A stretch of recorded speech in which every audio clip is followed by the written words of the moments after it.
Hello, it's Amy, and I'm back with the third and final part of my Boyhood reading, which is the first chapter or essay in Confessions of a Book Lover by Maurice-Francis-Egan. And if you've not watched/listened to part one and part two, I would recommend you pause this video, go and do that now, or you'll be missing out on probably about 90% of the chapter because we've just got a few pages left to go here. So here we go. Here on page 70, Confessions of a Book Lover, my Boyhood reading. The letter 14 to a master of arts who said that a certain distinguished painter was half educated was a useful antidote to youthful self-conceit. I had not reached the stage, treated in the chapters on women and marriage, to a young gentleman who contemplated marriage. But I thought the author very wise indeed, and found many other pages which were intensely stimulating. Let others decry Hamerton if they like. I owe a great deal to him, and though I might be induced to throw the intellectual life to the young wolves of the beginning of the century, I shall always insist that a painter's camp ought to be included in every list of books.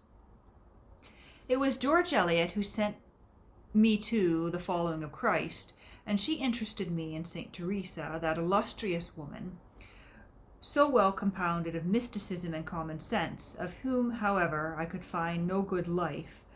But Thomas à Kempis was a revelation.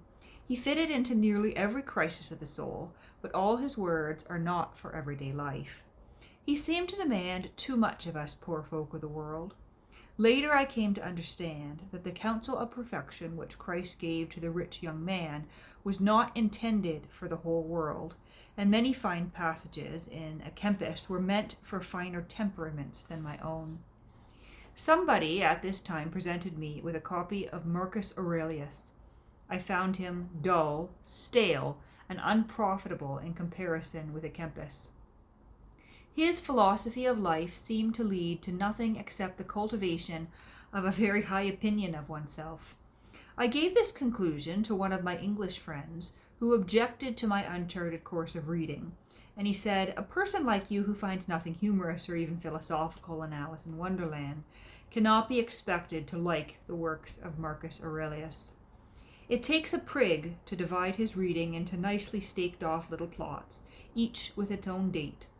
The art of injurious reading, the art of miscellaneous reading, which every normal man ought to cultivate, is a very fine and satisfactory art. For the best guide to books is a book itself. It clasps hands with 1,000 other books. It has always seemed to me that Sesame and Lilies would not have been conceived by Ruskin if he had not heard well an echo of The Following of Christ. There was a time when the lovers of Ruskin, who wanted to read The Stones of Venice and the rest at leisure, felt themselves obliged to form clubs and to divide the expense if they were of moderate means, in order to get what was good out of him. But somehow or other, probably because it appealed more to everybody, it was always possible to find a copy of Sesame and Lilies at an old book stand. I think I found one most unexpectedly at Leary's in Philadelphia, where I also discovered the copy of Froissart. The Froissart, as I have said, cost me just half of my father's Christmas present that year, which was $5. I must have managed to get the Ruskin volume out of some other fund, for I had many things to buy with the other $1.50. Ruskin is left alone today. He does not seem to fill that long-felt want, which we, the young of the 60s and 70s, admitted. No doubt he is very mannered in his style, murmured and coped when he might have been very simple in his raiment. He was a priest in literature and art, and he clothed himself as a priest. He marched with a stately tread, and yet he stooped to the single violets by the wayside. By the way, I often wished when I was reading Ruskin, who once made apple blossoms fashionable, that he had led a crusade against the double and the triple violet, which have destroyed the reputation of the real violet. What can be more repellent to the lovers of simplicity than a bunch of these artificialities without perfume, tied by dark green ribbon, and with all their leaves removed? Sesame and Lilies had the effect of sending me back to the single violet whenever I was inclined to admire the Camilla Gibaconia, or any other thing that was artificial or distorted from beauty or simplicity. Circumstances have a great deal to do with our affection for books. Propernicity, they say, leads very frequently to marriage, and if a book happens to be near, and if it is any kind of book at all, there is a great temptation to develop an affection for it. All I can say is that I think that Sesame and Lilies is a good book, for after all, a book must be judged by its effect. It led me farther into Ruskin and helped me to acquire a reverence for art and to estimate the relations of art and life. One would steel oneself against the fallacy that art, true art, might exist only for art's sake. When one had read Sesame and Lilies and The Stones of Venice, those wise men who make literary selections for the young have done well to include in their volumes that graphic description, so carefully modulated in tone, of the Cathedral of St. Mark. Its only fault is that it comes too near to being prose poetry, and discriminating readers who ponder over it will find some epithets possible only to a writer who has an artist in lines and pigments before he began to paint with the pen. Ruskin opened our eyes rather violently to some aspects of life which we, the young, did not know, for the young, after all, learn very little by intuition. They must be taught things. This is perhaps an excuse for those vagaries in youth those seemingly inexplicable adventures which shock the old who have forgotten what it is to be young. And so that's the end of Boyhood reading. And the second chapter in here is titled Poets and Poetry, and I don't find that one nearly as interesting as this first chapter on Boyhood reading. If you've stuck with me through all three parts of my reading of this chapter, you'll have noted that he takes us kind of meandering through associations, through some of the landmark books and authors that he read in his boyhood, in his youth, and he many times says, this is what I did. I wouldn't recommend it. Although, to be honest, I would recommend exactly his approach here. I'm not sure that, carefully controlling and selecting a curriculum for children is all there is to it. Certainly, you can guide a child by offering, a set selection of books. But give them time, give them space, and give them the opportunities to pick and choose whatever falls by their side. And I think the vast majority of children of human beings are going to have the capacity to pick through the weed and pick through the mire and determine for themselves what is good and what is not, and develop or apply their own moral compass to the things they read. And I think he says 3 or 4 times throughout, I'm not recommending this, which is puzzling because he seems to have enjoyed this approach to his reading.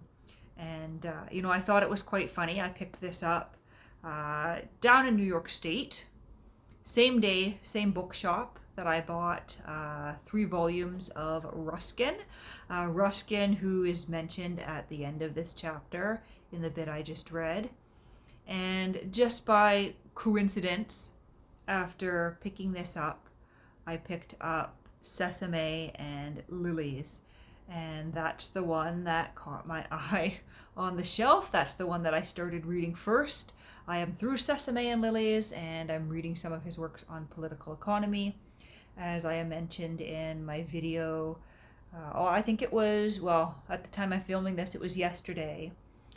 So it would have been July 13th that I posted that video, a bit of a reading update. It was just by coincidence that I had happened to have picked up the exact Ruskin that he mentions here, which then, leads me to wonder, was this book also owned by the previous owner of the 3 volumes of Ruskin I picked up? I was reading a few other things, on my holidays. I was reading Orwell, I was reading Boswell, and every last thing I was reading was connecting to other things I was reading. It was a very serendipitous moment where I realized, 3 of the 4 books I had packed into my suitcase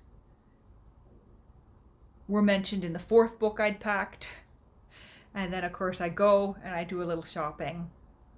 And I picked this up, and he is talking about Ruskin, which, seriously makes me wonder if it was the same previous owner who had sold his works to this bookshop, and they were sitting there waiting for me to become the next owner.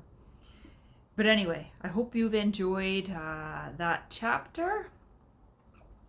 There's a few other, interesting chapters in here. Letters, biographies, memoirs. He talks more about stuff. Books at random. That's quite interesting as well. I might return and read books at random for you. But for the most part, I think he peaks with chapter 1, Boyhood books. By far the most enjoyable and most interesting chapter in Confessions of a Book Lover. And, I did mention in part 1 that this is a book from 1922. The author is obviously American. He talks about growing up and living in Philadelphia, but obviously a heavy United Kingdom English influence on some of his reading. And it's interesting too, because I noticed what I would consider the UK and the Canadian spelling of favorite in here. We have words with the U included instead of just the O. And normally that's not something I would notice, but I was reading one particular passage and he had just been talking about, living in Philadelphia. And I went, oh my goodness, like that's my spelling of favorite, and the way we would spell it here. Because it does stick out a bit when you're used to seeing words spelt a certain way, and Canada tends to have sort of what I would call a hybrid system of English. We've kind of melded together some of the American norms and spellings with some of the British norms and spellings. But when something's out of the ordinary from what you would expect, it does stick out a bit. But this will be going on my shelf with the other essay collections of this era, and as I said, I hope you've enjoyed this.